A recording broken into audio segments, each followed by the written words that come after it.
Hello मु Pratima welcome करुच्ची मोर new YouTube channel make easy life with Pratima को। तो मु आज नहीं आसी आउ एक नुआ रेसिपी ओडिशा प्रसिद्ध रसगोला। तो चलतु डेरी न करिकी हमर रेसिपी स्टार्ट करनबा। तो मु रसगोला पाई 1 लीटर मिल्की मु नहीं। तो क्षीरटा को मुझे भल भाव फुटे नहीं छेना छिड़े देवी। तो चलतु। तो क्षीरटी टिके फुटी आसला आम ताको छेड़े नबू। छेनाटी को छेड़ाई मत 2 चम्मच विनेगार एवं 4 चम्मच पानी नेबी।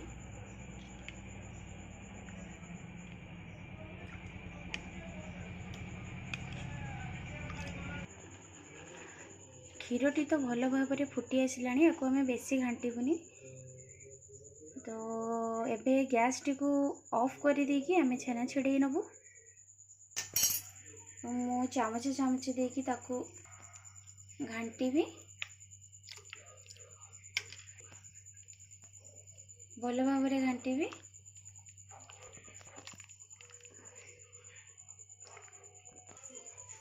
देखंतु छेनाटी तो भल भाव छिड़ी हो जाइए। ताको एबे छांकुणी रे छांकी नबा।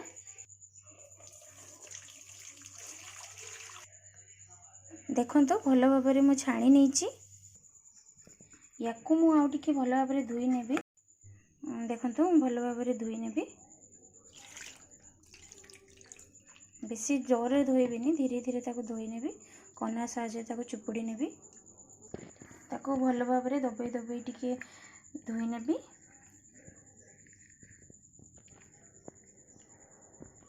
ये तो थोड़े मु धोई नेली, याकू मु आउ थरे धोई नेबी। अगेन आउ थरे मु पानी रे सेमती हल्का की धोई नेबी।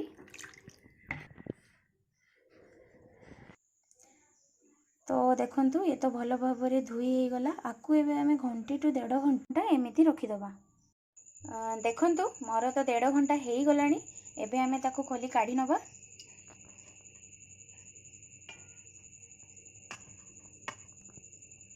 पानी तो पूरा सुखी जाइए। याकू मु एबे भल भाव भांगी नेबी। देखंतु केते झुरझुरिया हो जाइए। एबे मु एथिरे 2 बड़ चम्मच मैदा नेबी।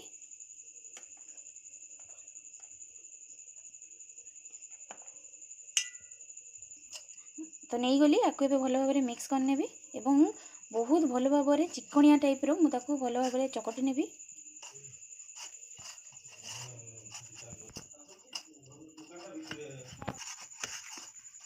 देखंतु अटा चकटिला बेले मुझे बहुत भल भाव चकटी नेबी जेमिति आमर पूरा स्मूथ हो जिवो। देखंतु छेनाटी तो भल भाव चकटी हो जाइए। एबे आमर पहाड़ मिठा बनैया पई हेले आमको कैरामेल बनैया पई पड़िबो। तो चलंतु। देखंतु कढ़ई तो मोर गरम हो गलानी। एबे मु एथिरे 3 चम्मच चीनी देबी।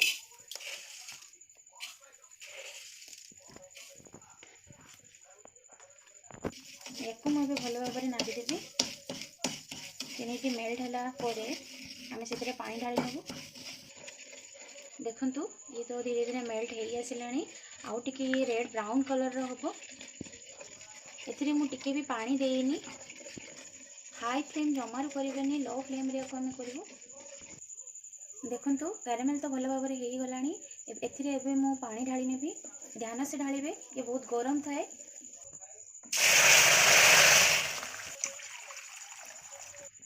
एथिरे मु आउ चीनी ऐड करी सीरा बनैया पई प्रस्तुत करि नेबी।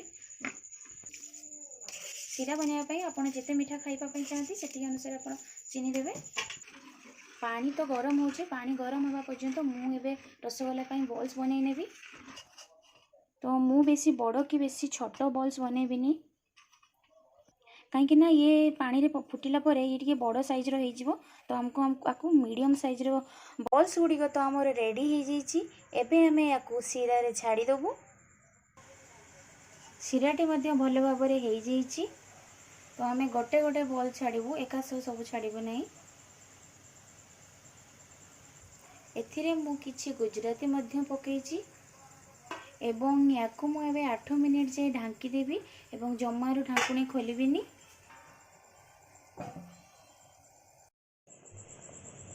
मिनिट तो मोर हो गलानी। तो चलतु देखी नवा। देखंतु केते भल भाव में फुली जाइए। देखंतु रसगोल्लाटी तो बहुत स्पंजी एबे आमे लो फ्लेम रे आको आउ 5 मिनिट पई सिझिबा पई छाड़ी दबा। आको एबे ढांकी भी नेमु।